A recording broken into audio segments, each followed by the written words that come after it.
नमस्कार दोस्तों, सतीश जैन निर्देशित बहुप्रतीक्षित छत्तीसगढ़ी फिल्म मोर छैया भुइयां 3 का ट्रेलर लॉन्च होते ही इंटरनेट पर तहलका मचा रहा है। ट्रेलर लॉन्च के महज दूसरे दिन ही यूट्यूब पर इसे 2 लाख से ज़्यादा बार देखा जा चुका है। लेकिन हैरानी इस बात की नहीं है कि व्यूज़ कितने मिले, बल्कि इस बात की है कि दर्शकों में उत्सुकता इतनी ज़्यादा है कि कई यूज़र कमेंट में फिल्म की कहानी का अंदाज़ा लगाने लगे हैं। आप लोगों को बता दें कि फिल्म का पहला भाग 25 साल पहले आया था, जिसमें छत्तीसगढ़ी सिनेमा का माइलस्टोन माना जाता है। न सिर्फ व्यावसायिक रूप से बल्कि भावनात्मक रूप से भी यह फिल्म दर्शकों के दिल में बस गई थी।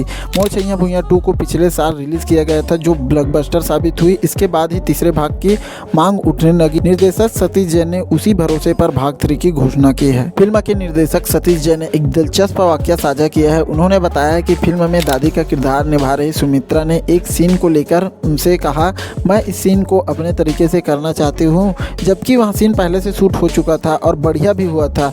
जैन पहले तो सोच में पड़ गए कि जब सीन अच्छा हो चुका है तो उसे दोबारा क्यों किया जाए, लेकिन सुमित्रा ने बिना कुछ कहे सीन फिर से निभा कर दिखाया। सतीश जैन कहते हैं कि मैं खुद हैरान रह गया। उन्होंने जो भाव निकाले वहाँ स्क्रीन पर पहले वाले से कई ज़्यादा असरदार थे। अगले दिन हमने उतने ही क्राउड के साथ उस सीन को दोबारा शूट किया। इस वाक्य ने साफ कर दिया कि कलाकार फिल्म के प्रति कितने समर्पित है और निर्देशक उनके नज़रिए को कितना महत्व देते हैं। तो उम्मीद करता हूँ यहाँ छोटी सी वीडियो आप लोगों को अच्छी लगी होगी तो अपने दोस्तों के साथ शेयर करना बिल्कुल मत भूलिएगा। और कौन कौन मोर छैया भुइयां 3 देखने के लिए अपने नज़दीकी सिनेमा घर में जाओगे, कमेंट के माध्यम से ज़रूर बताइएगा। तो मिलता है ऐसा कुछ नया वीडियो में, तब तक अपना ख्याल रखिए। जय हिंद, जय भारत, जय छत्तीसगढ़।